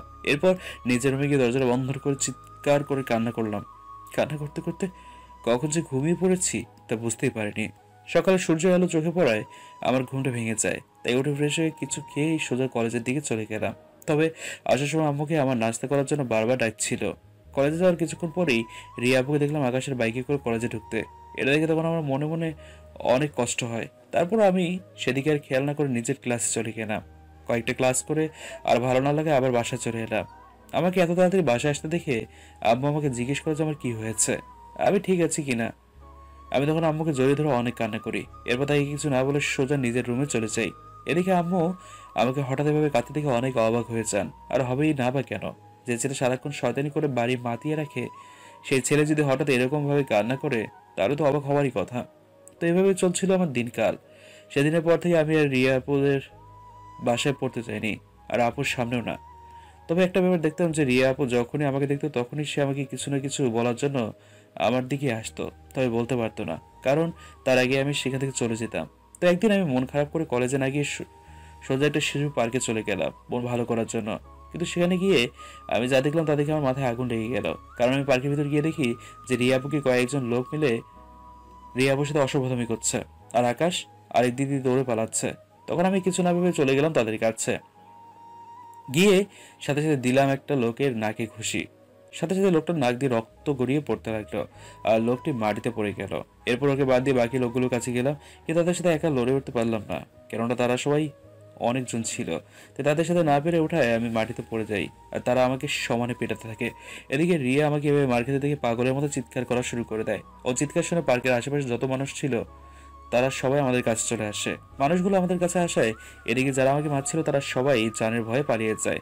আমার যখন জ্ঞান হারার অবস্থা, তখন শুধু একটিবার হালকা করে রিয়া আপুর মুখটা দেখতে পেয়েছিলাম। তখন দেখেছিলাম যে আপুর সমানে কেঁদে কেঁদে আমাকে জড়িয়ে ধরে কি জানি বলছিল, কিন্তু আমি সেসব কিছু শোনার আগেই জ্ঞান হারিয়ে ফেলি। আমার যখন জ্ঞান ফেরে তখন নিজেকে আবিষ্কার করি হসপিটালে, তবে আমার মাথায় অনেক ব্যান্ডেজ করা। আমি চারদিকে হালকা করে তাকিয়ে কাউকে দেখতে পেলাম না, কিন্তু পরে হঠাৎ মনে হলো যে আমার হাতের উপরে ভারী কিছু রয়েছে। তাই আমি আশেপাশে ভালো করে তাকিয়ে দেখি যে কি রয়েছে আমার হাতের কাছে। কিন্তু আমি যখন নিজের হাতের দিকে ভালো করে তাকাই তখন অনেকটা অবাক হয়ে যাই, কারণ রিয়া আপু তখন আমার হাতের উপর মাথা থেকে ঘুমিয়ে রয়েছে। ওর মুখ দেখে মনে হচ্ছে দুদিন ধরে ঠিকমতো ঘুমায়নি, চোখগুলো ফুলে একদম রক্তের মতো লাল হয়ে গেছে। কিন্তু কেন? আমি আর এত কিছু না ভেবে ওর মাথাটা আমার হাত থেকে সরিয়ে দিতে গেলাম, তখন রিয়া আপু জেগে যায়। আমার জ্ঞান ফেরা দেখে রিয়া আপু মনে হয় অনেক খুশি হয়, তার মুখ দেখেই বোঝা যাচ্ছিল। কি রে, তোর জ্ঞান কখন ফিরলো? আর যখন জ্ঞান ফিরেছে তখন আমাকে কেন জানালি না? কি রে, আমার সাথে কথা বলছিস না কেন? নাকি আমার সাথে কথা বলবি না? কি হলো, কথা বল। আমি ও, বুঝেছি। তুই হয়তো আমার উপরে সেদিনের ব্যাপারটা নিয়ে এখনো রাগ করে আছিস, তাই না? সরি রে সেই দিনের জন্য, প্লিজ তুই আমাকে ক্ষমা করে দে। আমি সেদিন তোর সাথে অনেক খারাপ ব্যবহার করে ফেলেছি। বিশ্বাস কর, সেদিন তোর উপরে হাত তোলার পর থেকেই আমার নিজের মাঝে কেমন অপরাধ বোধটা কাজ করতো। তাই আমি সেদিনের পরে অনেকবার তোর কাছে সরি বলতে গেছি, কিন্তু তুই তো সেদিনের পর থেকেই আমায় দেখলেই দূরে চলে যেতি। আমায় দেখলেই এমন একটা ভাব নিতি যে আমাকে যেন তুই চিনিস না। রে, কথা বল, নাকি তুই আমার সাথে আর কথাই বলবি না? এই বলে রিয়া আপু আমার হাতটা চেপে ধরো। তাই আমি এবার নিজের হাতটা ছাড়িয়ে নিয়ে বলি, দেখুন আপু, আপনি যে কিছু কথা আমাকে বলছেন তা আমার মনেই নেই, তাই শুধু শুধু আমার কাছে ক্ষমা চাইবেন না। আমি জানি তুই আমার উপরে এখনো অনেক রেগে আছিস, তাই আমার সাথে এমন করে কথা বলছিস, তাই না? জানিস, সেই দিনের পর থেকে আমি না তোকে অনেক মিস করতে শুরু করি। মিস করতে থাকি তোর সব শয়তানি, তোর সব পাগলামি। মিস করতে থাকি তোর সেই আমাকে ভালোবাসি ভালোবাসি বলে প্রপোজালগুলো। প্লিজ আমায় তুই মাফ করে দে। আমি জানি সেদিন তোকে আমার থাপ্পড়টা মারা ঠিক হয়নি, কিন্তু বিশ্বাস কর তখন আমি তোর উপরে অনেক বিরক্ত হয়ে গেছিলাম। আমার সারাক্ষণ তোকে নিজের প্যারা মনে হতো, সারাক্ষণ শুধু মনে হতো কি করে তোকে আমার পেছনে ঘুরঘুর করাটা ছাড়াই। তাই তো সেদিন তোর সাথে খারাপ ব্যবহার করে তোর গায়ে হাত তুলি। কিন্তু সেদিনের পর থেকেই আমি বুঝেছি তোকে আমার কতটা দরকার। সেদিনের পর থেকেই বুঝেছি তুই আমার মনের কতখানি জায়গা জুড়ে আছিস। তোর শূন্যতা আমাকে বুঝিয়ে দিয়েছিল যে আমি তোকে কতখানি ভালোবেসে ফেলেছি। তাই প্লিজ তুই আর আমার উপরে রাগ করে থাকিস না। আমি আর নিতে পারছি না রে তোর এই আমাকে এইভাবে অ্যাভয়েড করাটা। প্লিজ তুই আমাকে শেষবারের মতো ক্ষমা করে দে, প্লিজ। এই বলে রিয়াবু আমাকে শক্ত করে জড়িয়ে ধরে কান্না করা শুরু করে দিল। এদিকে রিয়াবুর কথা শুনে এবার আমার অনেক রাগ উঠে যায়, কারণ সে যদি আমাকে ভালোই বাসতো তাহলে সে কেন এতদিন আকাশের সাথে ঘুরে বেরিয়েছে? হ্যাঁ, তাই অনেকটা রাগের সাথে আমি রিয়া আপুকে নিজের কাছ থেকে ছাড়িয়ে নিয়ে বললাম, দেখুন আপু, সেদিন আমি ভুল করেছিলাম, ফলস্বরূপ সেদিন তার প্রতিদিন পেয়েছি, আর এসব আমি অনেক কষ্টে বলতে চেষ্টা করছি। তাই প্লিজ আমাকে সেদিনের ঘটনাগুলো মনে করিয়ে দেবেন না। আর শুনুন, আপনি তো নিজেই সেদিনের পর থেকে আপনার সামনে যেতে বারণ করেছিলেন, তাহলে আজ কেন আমি যখন আপনার সামনে যাই না তখন কেন আপনি আমাকে বিরক্ত করছেন? হ্যাঁ, প্লিজ আমাকে আর বিরক্ত করবেন না, আমার ভালো লাগছে না। প্লিজ আপনি এখানে চলে যান, নইলে আমি এখনই নিজে এখান থেকে চলে যাব। আমার কথা শুনে রিয়া আমার দিকে কেমন যেন এক আহত চক্ষু নিয়ে কিছুক্ষণ তাকিয়ে রইল। এরপর চোখের কোণে দিয়ে হালকা নোনা পানি নিয়ে দৌড়ে আমার সামনে থেকে বেরিয়ে গেল। হয়তো আমার কথা শুনে সে মনে মনে অনেক কষ্ট পেয়েছে, হয়তোবা সে আমার কাছে থেকে এমন কিছু একটা আশা করেনি। তবে ও চোখের পানিগুলো দেখে আমার তখন ভীষণ কষ্ট হচ্ছিল, কিন্তু তারপরেও নিজেকে সামনে নিয়ে ওকে কঠোর কঠোর কথাগুলো বলি। তবে একটা ব্যাপার আমার মাথায় ঢুকলো না, রিয়া আপু তো আকাশকে ভালোবাসে, সেই কথাটা তো সে নিজেই আমাকে বলেছিল। তাহলে হঠাৎ করে কেন বললো যে সে আমাকে ভালোবাসে? না, আমার মাথায় আর কিছুই ঢুকছে না। তাই আর ওসব কিছু না ভেবে রিয়া যাওয়ার কিছুক্ষণ পর আম্মু এলো, তার সাথে কিছু কথা বলে 3 দিন পর হসপিটাল থেকে বাসায় চলে আসি। হসপিটালে থাকতে রিয়া আপু অনেকবার আমার কাছে এসেছিল দেখা করতে। তবে সেই সময় আমি অবশ্য ঘুমানোর ভান করে থাকতাম। রিয়া আপুকে দেখতাম, আমি যখন ঘুমানোর ভান করে থাকতাম তখন তিনি আমার মাথার কাছে এসে কিছুক্ষণ আমার দিকে চেয়ে থেকে তারপর মাথায় একটা ভালোবাসার পরশ রেখে দিয়ে চলে যেতেন। আমি অবশ্য আম্মুর কাছে হসপিটালে থাকতে শুনেছিলাম যে আমি যখন হসপিটালে ছিলাম তখন রিয়া আপু নাকি পাগলের মতো ব্যবহার করেছিল। সারাক্ষণ নাকি আমার মাথার কাছে বসে কান্না করতো। সে নাকি দুদিন না ঘুমিয়ে না খেয়ে সারাক্ষণ আমার পাশে বসে থেকেছে, কেঁদেছে আর আমার সেবা করেছে। আজ প্রায় 15 দিন পর আবার কলেজে যাচ্ছি। তো বাসা থেকে শুধু বাইকটা নিয়ে বের হবো, ঠিক সেই সময় দেখলাম রিয়া আপু বাসার সামনে দাঁড়িয়ে আছে। তবে ওকে দেখে আমার বুকের বাঁ পাশটার সাথে সাথেই ব্যথায় চিনচিন করে উঠলো, কারণ রিয়া আপুর চেহারাটা এই কিছুদিনের মধ্যে অনেকটা পাল্টে গেছে, শুকিয়ে গেছে, চোখের নিচে জমিয়ে ফেলেছে কালো দাগ। মনে হয় রাতে ঠিকমতো ঘুম হয় না এবং শরীরটা অনেকটা শুকিয়ে ফেলেছে, খাওয়া দাওয়াটাও মনে হয় ঠিকমতো করে না। রিয়াকে এই অবস্থা দেখে নিজে থেকেই কখন যে আমার চোখ দিয়ে পানি গড়িয়ে পড়েছে তা আমি নিজেই বুঝতে পারিনি। তবে রিয়া আপু সেটা দেখতে পাইনি, কারণ আমি তখন চোখে সানগ্লাস পরেছিলাম। তো আমি যখন বাইকটা চালু করে রিয়া আপুর সামনে দিয়ে যাবো ঠিক তখনই সোহান, কোথায় যাচ্ছ? তোমার সাথে আমার কিছু কথা ছিল। হঠাৎ করে রিয়া আপু তুমি করে বলাতে আমি কিছুটা অবাক হয়ে যাই এবং মনে মনে অনেক খুশি হই, কিন্তু সেটা আমি রিয়া আপুকে বুঝতে না দিয়ে জি বলুন, কি বলবেন? আমার আবার একটু তাড়া আছে, কেননা আমাকে আবার এখন কলেজে যেতে হবে। আচ্ছা, তুমি আমাকে আপনি করে কেন বলছো? আগে তো তুমি করেই বলতে, তাই না? আসলে দেখুন, এতদিন আমি ভুল করে এসেছি, তাই আপনাকে তুমি করে বলেছি, কিন্তু এখন আমি আমার সব ভুল বুঝতে পেরেছি। তাছাড়া আপনি আমার অনেক সিনিয়র, তাই আপনাকে তো তুমি করে বলা যায় না। আপনাকে তুমি করে না বলে আপনি করেই বলি। আচ্ছা, ওসব কথা ছাড়ুন, আপনি যেন আমাকে কী কথা বলতে চাচ্ছিলেন, তো একটু যদি তাড়াতাড়ি করে বলতেন। আমার কথা শুনে আবারও রিয়ার মুখটা অন্ধকার হয়ে গেল। তারপর না মানে বলতে চাচ্ছিলাম যে তুমি তো এখন কলেজে যাবে, তাই না? এইদিকে আবার আমাকেও কলেজে যেতে হবে, কিন্তু কোথায় কোন রিক্সা পাচ্ছি না। তাই বলতে চাচ্ছিলাম যে তুমি যদি আমায় আজকে একটু তোমার বাইকে করে কলেজে পৌঁছে দিতে তাহলে অনেক ভালো হতো। সরি, আসলে আমি আপনাকে এখন নিয়ে যেতাম, কিন্তু সামনেই ফারিয়া আমার অপেক্ষা দাঁড়িয়ে আছে আমার সাথে বাইকে করে কলেজে যাবে বলে, তাই আমি তো আর ওকে ছেড়ে আপনাকে নিয়ে যেতে পারি না। আমাকে ক্ষমা করবেন, আমি অনেক দুঃখিত, আসি। এই বলে রিয়া আপুর সামনে থেকে বাইকটা নিয়ে চলে আসলাম। এরপর কিছুদূর গিয়ে বাইকটা থামিয়ে দূর থেকেই রিয়ার দিকে তাকিয়ে দেখলাম যে সে কি করছে, কিন্তু যা দেখলাম তা দেখে মনে মনে আবারও কিছুটা কষ্ট পেলাম। দেখলাম যে রিয়া আপু আমি চলে আসার পরেই সেখানে বসে বসে সমানে চোখে পানি ঝরাচ্ছে। ওকে এভাবে কান্না করতে দেখে আমার কষ্ট হতে লাগলো। আসলে আমি ওকে মিথ্যে কথা বলেছি যে ফারিয়ার সামনে দাঁড়িয়ে আছে, তো সত্যি কথা হলো এটা যে সামনে ফারিয়া না, অন্য কেউ দাঁড়িয়ে ছিল না। ওইসব কথা শুধু রিয়াকে রাগানোর জন্যই বলেছি, কিন্তু এখন দেখছি সে মনে মনে অনেক কষ্ট পাচ্ছে। তাই সেখানে দাঁড়িয়ে না থেকে আবার বাইকটা নিয়ে ঘুরে এলাম তার সামনে। সে আমাকে আবার ঘুরে আসতে দেখে সাথে সাথে নিজের চোখের পানিটুকু লুকানোর ব্যর্থ চেষ্টা করে, কিন্তু সেটা ঠিকভাবে পারল না। আসলে ফারিয়া আমাকে ফোন করে জানিয়ে দিল যে সে আগে থেকেই কলেজে চলে গেছে। তাই আমি ভাবলাম যে আপনি যেহেতু এখানে এখনো রিক্সার জন্য দাঁড়িয়ে আছেন আর কোনো রিক্সা পাচ্ছেন না, তাই ভাবলাম যে ঘুরে এসে আপনাকে নিয়েই যাই। এখন আপনি যদি কিছু মনে না করেন তাহলে চাইলে আমার সাথে যেতে পারেন। আমার কথা শুনে রিয়া আপুর মুখটা এবার হঠাৎ অন্ধকার থেকে হাসি খুশি মনে হতে লাগলো। মনে হয় আমার কথায় সে অনেক খুশি হয়েছে, আর সেটা ওর মুখ দেখে বোঝা যাচ্ছে। তাই সে আর কিছু না বলে আমার ঘাড়ে হাত দিয়ে চুপচাপ বাইকের পেছনে চলে বসলো। যখন রিয়া আমার ঘাড়ে হাত দিয়ে বাইকে উঠছিল, উফ, তখন যে আমার কি ফিলিংস হচ্ছিল তা তা আপনাদের বলে বোঝাতে পারবো না। তো আমি যখন বাইকটা একটু ইচ্ছে করে জোরে টানছিলাম তখন রিয়া আপু আমার ঘাটটা শক্ত করে জড়িয়ে ধরছিল। তার ভাবভঙ্গি দেখে মনে হচ্ছিল যে আমায় না ধরলে সে বাইক থেকে পড়েই যাবে। বাইকে করে রিয়া আপুকে নিয়ে শুধু কলেজের গেটের কাছে গেছি, তখনই দেখলাম আকাশ একটা মেয়ের সাথে দাঁড়িয়ে দাঁড়িয়ে হেসে হেসে কথা বলছে। তাই আমি সাথে সাথে রিয়া আপুর দিকে তাকালাম, কিন্তু অবাক করার বিষয় হচ্ছে এই যে রিয়া তাদের দেখে মুখে কোনো রাগই নেই। তাকে দেখে মনে হচ্ছে যে আকাশ যে এমনটা করবে বা এমনটা যে হচ্ছে তা একদম স্বাভাবিক ব্যাপার। আমি তখন নিজে রিয়াকে আকাশকে দেখিয়ে বললাম, আপু দেখুন তো, এটা আপনার বয়ফ্রেন্ড আকাশ হয় কিনা, আর তার সাথে এই মেয়েটাকে আপনি চেনেন কিনা? হুম, চিনি। ওটা রাফি, আর ওর সাথে যে মেয়েটা আছে ওর নাম হলো পরি, আর গার্লফ্রেন্ড। ও হ্যাঁ, আরেকটা কথা, আকাশ আমার কোনো বয়ফ্রেন্ড টয়ফ্রেন্ড না। আমি ওর সাথে অনেক আগেই ব্রেকআপ করেছি। কেন?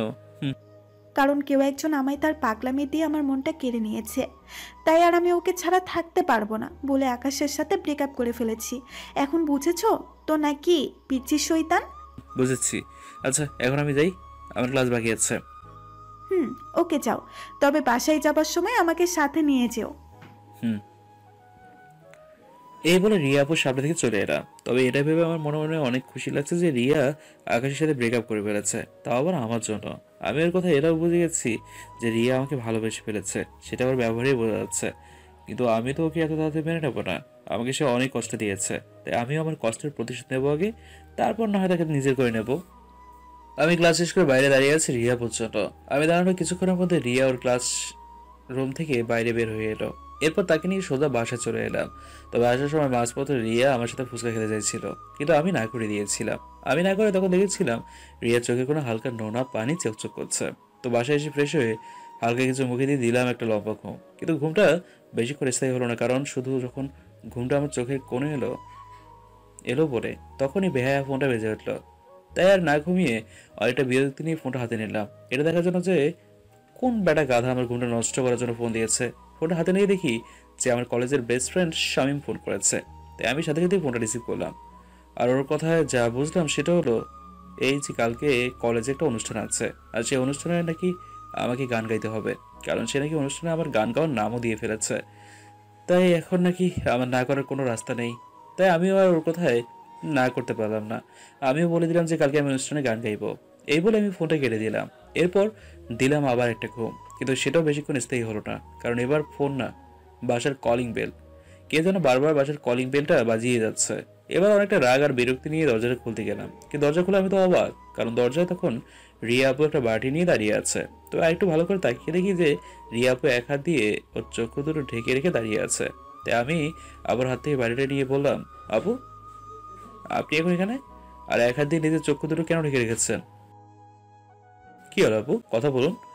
আমার কথা শুনে এবার আপু বলল, শোনো পিচ্ছি, একটু নিচের দিকে ভালো করে তাকিয়ে দেখো তো, তারপর বলো আমি কেন নিজের চক্ষু ঢেকে রেখেছি। আমি আপুর কথা শোনার সাথে সাথে এবার নিজের দিকে ভালোভাবে তাকিয়ে দেখলাম, আর তাকিয়ে যা দেখলাম তা দেখে সাথে সাথে দরজা বন্ধ করে দিয়ে নিজের রুমে দিলাম দৌড়। কি যে লজ্জাটা না তখন পেলাম। ও, আপনারা আমার কথাটা বুঝতে পারেননি তো? আসলে ব্যাপারটা তেমন কিছুই না। আমি ঘুমানোর সময় অধিক সময় হাফ প্যান্ট ও লুঙ্গি পরে ঘুমাই, আর এখানেই হলো আজকে বিপত্তি। কেননা ঘুম থেকে উঠে যখন দরজা খুলতে যাই তখন আমার লুঙ্গি খুলে বিছানায় পড়ে যায়, কিন্তু আমার সেদিকে কোনো খেয়ালই ছিল না। তাই তো রিয়া আপু তখন আমার দরজা খোলার সাথে সাথে দেখে নিজের চক্ষু দুটো লজ্জায় ঢেকে রাখে। তবে আমার ভাগ্য ভালো ছিল যে লুঙ্গির ভিতরে কিছু একটা পড়েছিলাম, নইলে তো আজকে আমার সবকিছু শেষ হয়ে যেত। তবে আমি যখন দৌড়ে এসে নিজের রুমের দরজাটা বন্ধ করে দেই তখন ভেতর থেকে শুনতে পেয়েছিলাম আপুর হাসাহাসি শব্দ। তখন তো আমার মনে হচ্ছিল যে গিয়ে ঠিক করে একটা আপুর গালে, আরে ভাই চর না, পাপ্পি দিয়ে আসি। কিন্তু সেসব কিছু আর না করেই রুমে বসে আপুর হাত থেকে নিয়ে বাড়িটা খুলতে লাগলাম। আর খুলে যা দেখলাম তাতে তো আমার জিভে পানি চলে এলো, কারণ বাড়িতে দেখলাম আমার পছন্দের পায়েস রান্না করা আছে। তাই আর বেশি কিছু চিন্তা না করে সোজা লেগে পড়লাম পায়েসের ওপরে। আমার এতই ভালো লাগলো যে পুরো বাড়িটাই সাবার করে দিলাম। এরপর তাড়াতাড়ি করে দরজার কাছে গিয়ে আপুর সামনে গেলাম, দেখলাম যে আম্মু রিয়া আপুর সাথে কি যেন কথা বলছে। তাই আমি বললাম, এই নিন আপু আপনার বাটি। কি সব বাজে বাজে রান্না করেছেন, হ্যাঁ কিছু তো বোঝা যাচ্ছে না। তাই আমি সব ফেলে দিয়েছি, পারলে এর পরের বার একটু ভালো করে রান্না করে নিয়ে আসবেন। আর হ্যাঁ, দিলে দেওয়ার মতো করে দেবেন। কি সব সামান্য একটা ছোট্ট বাড়িতে করে নিয়ে এসছেন, হ্যাঁ একটু আত্মাটাকে বড় করুন, বুঝছেন? আমার কথা শোনার আগে আপুর মুখটা একদম রক্তের মতো লাল হয়ে গেল। আপু তখন খুব জোরে নিঃশ্বাস নিচ্ছিল। তাকে দেখে মনে হচ্ছিল আম্মু না থাকলে মনে হয় আমাকে তখন কাঁচাই খেয়ে ফেলবে, কিন্তু এরপরও নিজেকে শান্ত রেখে বলল, আচ্ছা ঠিক আছে, এরপরের বার ভালো করে বানিয়ে নিয়ে আসবো।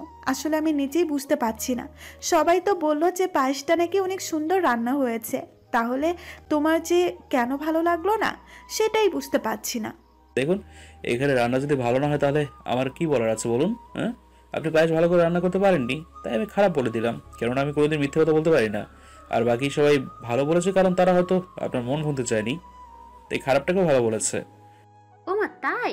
আমার ছেলেটা বুঝি মিথ্যা কথা বলে না? তা তোমার মুখে এসব কি লেগে আছে বাবা সোহান?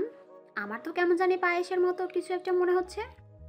যাও তো, তোমার মুখটা একটু ওয়াশরুমে গিয়ে আয়নায় দেখে আসো তো বাবা। আমি আম্মুর কথা শুনে সোজা দৌড়ে ওয়াশরুমে, এরপর সেখানে গিয়ে আয়নায় নিজের মুখটা দেখলাম।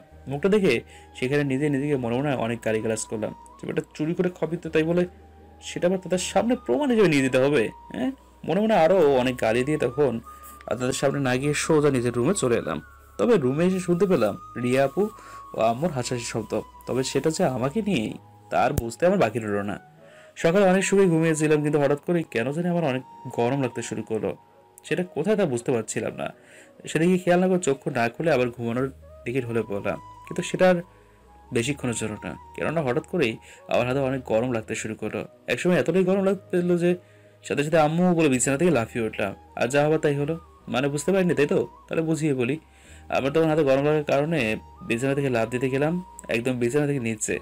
কিন্তু অবাক করার বিষয় হচ্ছে এটা যে আমি নিচে পড়ার পরেও যেন আমার শরীরে কোনো ব্যথা পাইনি।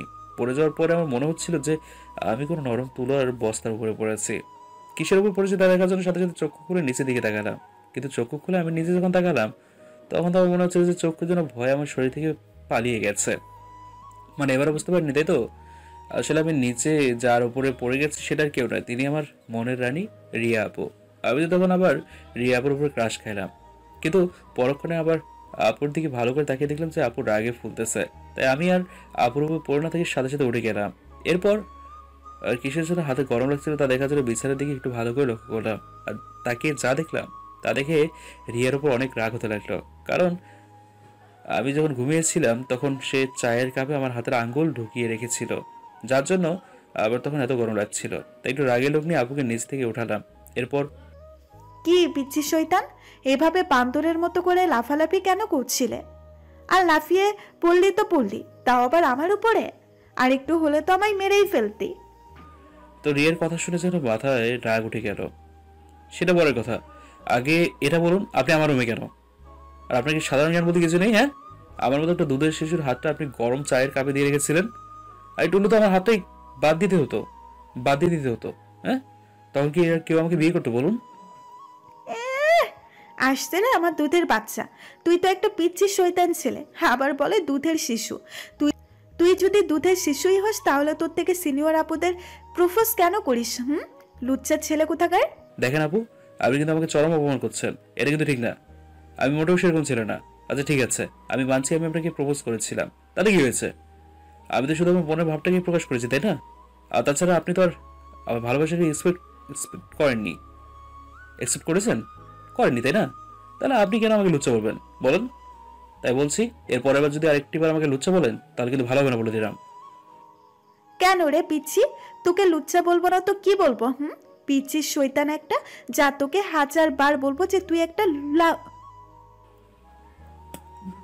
উম, এই পিচ্ছি, তুই এটা কি করলি? তোর সাহস কি করে হলো আমাকে কিস করার? উম, আরে আমি এবার কি বললাম? আপনি তো নিজেই বারবার বললেন যে আমি নাকি লুচ্চা, তাই তো আমি আপনাকে দেখালাম যে লুচ্চার কাজ কি। কেননা অযথা তো আর মিথ্যা অপবাদ আমি নিতে পারি না। তাই এবার লুচ্চার মতো একটা কাজ করে দিলাম। এখন আপনি চাইলে যত খুশি ততবার লুচ্চা বলতে পারেন। তবে আপনাকে একটা কথা বলতেই হচ্ছে। কথাটা হলো এই যে আর ঠোঁটগুলো কিন্তু অনেক মিষ্টি, মন চায় আরেকবার এগুলোর স্বাদ নেই। কিন্তু থাক, এখন আমি এখানকার অবস্থা ভালো দেখছি না, তাই পরে খাওয়া যাবে। বাই, এখন আসি। এই বলে দিলাম এক দৌড় একদম ওয়াশরুমে। এদিকে আমার সাথে সাথে রিয়া আপু আমাকে ধরার জন্য আমার পিছনে দৌড় দিল, কিন্তু আমাকে ধরতে পারলো না। কেননা তার আগে আমি ওয়াশরুমে ঢুকে দরজা বন্ধ করে ফেলেছি। তাই রিয়া আপু দরজার কাছে এসে বলল, এই সোহান, দরজা খোল। পালালি কেন পিচ্ছির শয়তান? আয়, আবার মিষ্টি খাবি না?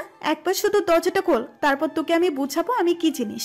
তোর সাহস তো কম না, তুই আমাকে কিস করেছিস, আবার মুখের উপরে বলিস যে তোর আরো চাই। তো আয় না এখন, ভেতরে লুকিয়ে কেন আছিস ভীতু ছেলে কোথাকার? এই মিস, মুখ সামনে কথা বলুন। আমি মোটেও ভেতর ছেলেটা। আপনি জানেন এই গোটা শহরে আমার মতো সাহসী ছেলে একটাও নেই। শুধু এখন আপনাকে সাহসটা দেখাতে পারছি না, এতটুকুই। তা আয় না, একটু ওয়াশরুমের ভেতরে থেকে বাইরে বের হয়ে আয়, তারপরেই তো দেখবো তুই কেমন সাহসী ছেলে। এ আমাকে এখন পাগল করতে কেমন দিয়েছে না, যে এখন দরজা খুলে একটা ডাইনির হাতে নিজেকে ছবি দেই। এই কুত্তা, তুই আমাকে কি বললি? আবার বলতো শুনি। তোর তো সাহস কম না, একে তো তুই দোষ করেছিস, তার উপরে আবার আমাকে ডাইনি বলিস। তুই শুধু একটিবার আমার হাতের নাগালে আয়, তারপর সত্যিই তোকে দেখাবো ডাইনি কাকে বলে। কিন্তু আমি তো আজকে আর তোমার সামনে আসবো না। তাহলে তুমি সরি, আপনি আমাকে কিচ্ছু করবেন কি করে? হ্যাঁ ঠিক আছে, এখন না হয় তুই আমার সামনে আসবি না, কিন্তু আজকে কলেজে তো যাবি তাই না? তখন তোকে কলেজে আমার কাছ থেকে কে বাঁচাবে শুনি, তখন দেখিস আমি তোর কি অবস্থা করি। আর ধর, আমি তোমার ভয় পাই নাকি? আমি চাইলে এক্ষুনি দরজা খুলে তোমার সামনে আসতে পারি, কিন্তু আমি আসবো না। কেননা আমি যদি এখন তোমার সামনে আসি, তাহলে তুমি আমায় দেখে ভয়ে কান্না করা শুরু করে দেবে। আর আমি চাই না যে আমার জন্য কোনো বাচ্চা মেয়ে কান্না করুক। শোনো, কলেজে ভয় আমাকে দেখিও না, হ্যাঁ? কারণ কলেজে তোমার হাত থেকে বাঁচানোর জন্য আমার ফারিয়া আছে। আর তুমি তো জানোই যে সে সোহান বলতে পুরোই পাগল, তাই আমি তোমার হুমকিতে কোনো ভয় পাই না। ফারিয়ার কথাটা রিয়াকে রাগানোর জন্য বললাম। আমার মুখে ফারিয়ার নামটা শুনে রিয়া আপু যেন আরো রেগে আগুন হয়ে গেল। তার আগে চেঁচিয়ে বলতে শুরু করলো যে, এই এই তুই কি বললি? তোর ফারিয়া আছে মানে? শোন, তোকে আজকে শেষবারের মতো জানিয়ে দিচ্ছি যে আজকের পর থেকে তোকে যদি আর কোনোদিন ফারিয়া বা কোনো মেয়ের সাথে তোকে দেখি, তাহলে তোর হাত পা ভেঙে বাড়িতে বসিয়ে রাখবো বলে দিলাম। এই বলে রিয়া আবার রুম থেকে চলে গেল। এদিকে আমি তো রিয়ার কথায় মনে মনে অনেক ভয় পেয়ে গেলাম।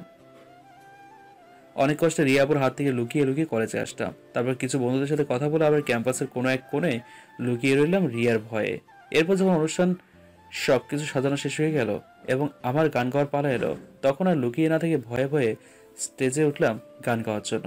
আর স্টেজে উঠে তো চক্ষু ঝালাপালা, কারণ স্টেজে উঠতে আমি দেখলাম যে রিয়া আপুর নিচে সবার সাথে বসে আছে, তবে সাধারণভাবে না। আজকে অনেক সুন্দর করে সেজেছে। নীল শাড়ির সাথে চোখে হালকা কাজল, ঠোঁটে হালকা করে গোলাপি কালারের লিপস্টিক দিয়েছে। আমি তো রিয়াকে দেখেই পুরোই হা হয়ে গেছি। তারপরও অনেক কষ্টে রিয়ার দিক থেকে লক্ষ্যটা সরিয়ে গান গাওয়ার দিকে লক্ষ্য দিলাম। শুরু করলাম আমার বস ইমরান মাহমুদুলের একটা গান। বলতে যে মনে হয়, বলতে তো ভুলে না হৃদয়, কতটা তোমায় ভালোবাসি। চলতে গিয়ে মনে হয় দূরত্ব কিছু নয়, তোমারই কাছেই ফিরে আসি। তুমি তুমি তুমি শুধু এই মনের আনাচে কানাচে, সত্যি বলো না কেউ কি প্রেমহীনা কখনো বাঁচে। তুমি তুমি তুমি শুধু এই মনের আনাচে কানাচে, সত্যি বলো না কেউ কি প্রেমহীনা কখনো বাঁচে। বলতে যে মনে হয়, বলতে তো বুঝে না হৃদয়, কতটা তোমায় ভালোবাসি। এরপরে আমি আমার গান গাওয়া শেষ করলাম। তারপর থাকলাম কিছুক্ষণ চক্ষু বন্ধ করে, কেননা কেউ যদি আবার আমার গান শুনে আমাকে আবার জুতা ছুঁড়ে মারে এই ভয়ে। কিন্তু না, সেরকম কিছুই ঘটলো না। আমি চোখ বন্ধ করার কিছুক্ষণের মধ্যেই জোরো হাতের করতালি শোনা গেল পুরো স্টেজে। তার মানে সবাইকে আমার গান ভালো লেগেছে। তাই আমি একটু পার্ট নিয়ে বুক ফুলিয়ে সবার দিকে তাকালাম, বিশেষ করে রিয়া আপুর দিকে। আপুর দিকে তাকিয়ে দেখি রিয়া আপু মনে হয় আমার গান শুনে অনেক খুশি হয়েছে, তাই সেও হাসি মুখে হাততালি দিচ্ছে। অনুষ্ঠান শেষ করে ক্যাম্পাসে বসে আছি রিয়া আপুর অপেক্ষায়, কারণ আজকে রিয়াকে যা লাগছে না, তাই ভাবলাম যে আজকে আবার ওকে প্রপোজ করবো। কিন্তু সেটা হলো না, কেননা আজকে অনুষ্ঠানে ভালো করে গান গাওয়ার ফলে কলেজে মোটামুটি সবার কাছে ফেমাস হয়ে গেছি। তাই সবাই এখন আমার সাথে আগ বাড়িয়ে কথা বলতে আসছে, বিশেষ করে সব ময়দা সুন্দরীরা। এদিকে আমার মহান হৃদয়, তাই এক এক করে সবার সাথে হেসে হেসে কথা বলতে লাগলাম। কিন্তু এক সময় তো পড়ে গেলাম মহা বিপদে। এক ময়দা সুন্দরী হঠাৎ করে আমাকে প্রপোজ করে ফেলে। আমি তো পড়ে গেলাম মহা চাপেলায়। আমি শুধু ওকে কিছু বলতে যাবো, ঠিক তখনই পাশে তাকিয়ে দেখলাম রিয়া আপু আমার দিকে অগ্নি দৃশ্যে তাকিয়ে আছে। মনে হচ্ছে আমাকে এই বুঝি কাজে খেয়ে ফেলবে। তবে তখন কিন্তু রিয়াকে সেই রকমের মায়াবী লাগছিল। আমার মাথায় তখন হঠাৎ করে দুষ্টু বুদ্ধি চাপলো। আমি যেহেতু জানি যে রিয়া আমাকে এখন ভালোবাসে, আর সে আমাকে কোনো মেয়ের সাথে কথা বলা দেখতে পারে না, তাই ওকে রাগানোর জন্য আমি সেই মেয়েগুলোর সাথে আরও কাছাকাছি গিয়ে হেসে হেসে কথা বলতে শুরু করলাম। আর যে মেয়েটা আমি প্রপোজ করেছিল ওর হাতটা ধরে, আচ্ছা তুমি কি আমায় সত্যিই ভালোবাসো? আমি তোমাকে সত্যি অনেক ভালোবাসি। আসলে আমিও না তোমাকে দেখে অনেক ভালোবেসে ফেলেছি। তুমি যে দেখতে কিউট, পুরোই ময়দা সুন্দরী। আচ্ছা ওসব কথা বাদ, এখন আসল কথাটা বলো। কি আসল কথা? বারে তুমি আমাকে দেখে ভালোবাসতো, আর আবার আমাকে প্রপোজও করো। ওকে, আই লাভ ইউ শোন, আমি তোমাকে অনেক ভালোবাসি। মেয়েটা ওর কথা শেষ করার আগে রিয়া আপু এসে রাগের মাথায় মেয়েটার গালে ঠাস ঠাস করে দূরে বসিয়ে দিল। আমি তো ভয়ে কাঠ হয়ে গেলাম। তারপরে বুক ফুলিয়ে বলতে শুরু করলাম, আরে রিয়া আপু তুমি ওকে থাপ্পড় মারলে কেন? ও তোমার সাহস কি করে হলো ওর সাথে হেসে হেসে কথা বলার আর তোকে ভালোবাসার কথা বলার? সে তো ভুল কিছু বলেনি, সে আমাকে ভালোবাসে, তাই আমাকে তার ভালোবাসার কথাটা বলেছে। এতে তো তার দোষের কিছু নেই। আর তাছাড়া আমি নিজেও ওকে পছন্দ করা শুরু করেছি। এক কথা, আমি হয়তো ওকে ভালোবেসে ফেলে। কি বললি তুই? আবার বলতো, তোর সাহস তো কম না? তোকে আমি কত বারণ করেছি যে তুই কোনো মেয়ের সাথে কথা বলবি না, আর তুই কিনা তারপরেও এখানে এসে মেয়েদের সাথে কথা বলছিস, তাও আবার বুক ফুলিয়ে বড় করে বলছিস যে তুই এই ফাজিল মেয়েটাকে ভালোবাসিস, এটা জানা সত্ত্বেও যে আমি তোকে ভালোবাসি। কি রে, এখন চুপ করে আছিস কেন? কথা বল। খুব তো বলতি যে তুই নাকি আমাকে ভালোবাসিস, তাহলে এখন কেন চুপ করে আছিস? কি হলো, তুই মাথাটা নিচু কেন করে রেখেছিস? তাকা এদিকে, তাকা। কি হলো, তোকে আমার দিকে তাকাতে বললাম না? তাকা এদিকে। রিয়া আপুর কথা শুনে আমি মাথাটা উপরে না তুললে রিয়া আপু নিজেই জোর করে আমার মাথাটা উপরে তোলে। এরপর আমার হাতটা জোর করে মুখ থেকে সরায়। এই, তোর মুখ দিয়ে রক্ত কেন ছুটছে? এই দেখি দেখি। এ কি, তোর তো মুখে ঠোঁটটা তো অনেকটা জায়গায় কেটে গেছে, তোর ঠোঁট দিয়ে তো অনেক রক্ত চলছে। সরি রে, আমার জন্য তোর আজকে এমন হলো। বিশ্বাস কর, আমি এমন কিছুই করতে চাইনি। প্লিজ আমাকে ক্ষমা করে দে। তারপর এই বলে রিয়া কান্না করতে করতে আমার ঠোঁটের কাটা জায়গায় ওর ওড়নাটা দিয়ে মুছে দিতে এলে আমি ওর হাতটা ধরে দূরে সরিয়ে দিয়ে সেখানে আর কিছু না দেখে রাগের সুরে সেখান থেকে বেরিয়ে চলে এলাম বাসায়। তবে আসার সময় দেখলাম যে রিয়া আমার দিকে কান্না ভরা চোখে কেমন করুণভাবে তাকিয়েছিল। আমি বাসায় এসে সোজা নিজের রুমে চলে এলাম। এরপর ফ্রেশ হয়ে আয়নার সামনে দাঁড়িয়ে নিজের মুখের দিকে একটু ভালো করে তাকিয়ে দেখলাম যে ঠোঁটের কোথায় কোথায় কেটেছে। নিজের মুখের দিকে তাকিয়ে রিয়ার উপরে তখন অনেক রাগ হলো, কারণ থাপ্পড় পড়বে এবার। কিন্তু তাই বলে একটা না দুটো না পুরো 4-4টা থাপ্পড় মারতে হবে? ইস, মুখটা একদম মুখের একদম 12টা বাজিয়ে দিয়েছে, বাজে অবস্থা করেছে। এসব ভাবছি আর রিয়ার উপরে মনে মনে অনেক রাগ করছি। ঠিক তখনই আম্মা আমাকে দুপুরে খাবার খাওয়ার জন্য ডেকে গেলেন, কিন্তু আমি খাবো না বলে শুয়ে পড়লাম। কেননা মুখে ঠোঁটটা যতটা কেটেছে তাতে আর মুখ দিয়ে কিছুদিনের জন্য খাওয়া বন্ধ, তাই আমি খুব ভালো করেই জানতাম। তাই আর না খেয়ে দিলাম একটু লম্বা ঘুম। কিন্তু হঠাৎ এক সময় আমার মুখের উপর পানি জাতীয় কিছুটা পড়ার কারণে আমার ঘুমটা ভেঙে যায়। তাই আমি সাথে সাথেই চোখ খুলে উপরের দিকে তাকাই। উপরে তাকাতে আমি অনেকটা অবাক হয়ে যাই, কেননা আমার মাথার কাছে যে বসেছিল সে আর কেউ নয়, সে হলো রিয়া আপু। আর মুখে যে পানিগুলো পড়ছিল সেগুলো ছিল রিয়ার চোখের পানি। আমি রিয়াকে দেখে তাড়াতাড়ি শুয়ে থাকা থেকে উঠে যাই।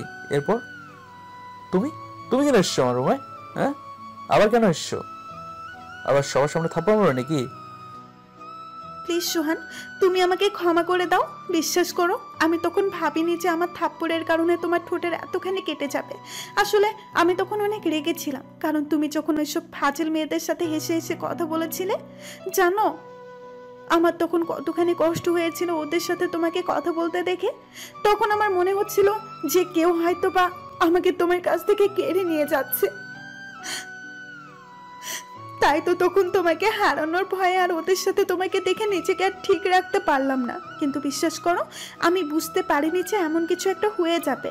প্লিজ তুমি আমাকে ক্ষমা করে দাও, আর আমার উপরে রেগে থেকো না। বিশ্বাস করো, আমি তোমাকে অনেক অনেক ভালোবেসে ফেলেছি, নিজের জীবনের চেয়েও বেশি। প্লিজ তুমি আমাকে দূরে সরিয়ে দিও না। তুমি যদি আমাকে দূরে সরিয়ে দাও তাহলে হয়তো আর আমি বেঁচে থাকতে পারবো না। প্লিজ আমাকে তুমি ক্ষমা করে দাও। Please Sohan, please. এই বলে রিয়া আমাকে জড়িয়ে ধরে বাচ্চাদের মতো করে কান্না করা শুরু করে দিল। এদিকে তো রিয়ার কথা শুনে খুশিতে নাচতে ইচ্ছে করছে, কিন্তু এত তাড়াতাড়ি তো ওকে মেনে নেবো না। তাই বললাম, বুঝলাম। তাই বলে তুমি আমাকে সবার সামনে থাপ্পড় মারবে? জানো আমি তখন কতক্ষণ অপমান করতে হয়েছিল, লজ্জায় কোনো মেয়ের দিকে তাকাতেও পারছিলাম না তখন। আর তুমি যদি সত্যি আমাকে ভালোবাসতে তাহলে তখন এইভাবে সবার সামনে থাপ্পড় মারতে পারতে না। জানো তোমার থাপ্পড়ের কারণে আমার ঠোঁটের কতখানি কেটে গেছে। হ্যাঁ, ঠোঁট কেটে যাওয়ার কারণে আমি এখনো পর্যন্ত কিছু খেতে পারিনি। আমি তোমাকে সত্যি অনেক ভালোবাসি। তখনকার ব্যবহারের জন্য আমি তো তোমার কাছে সরি চাইলাম, তাই না?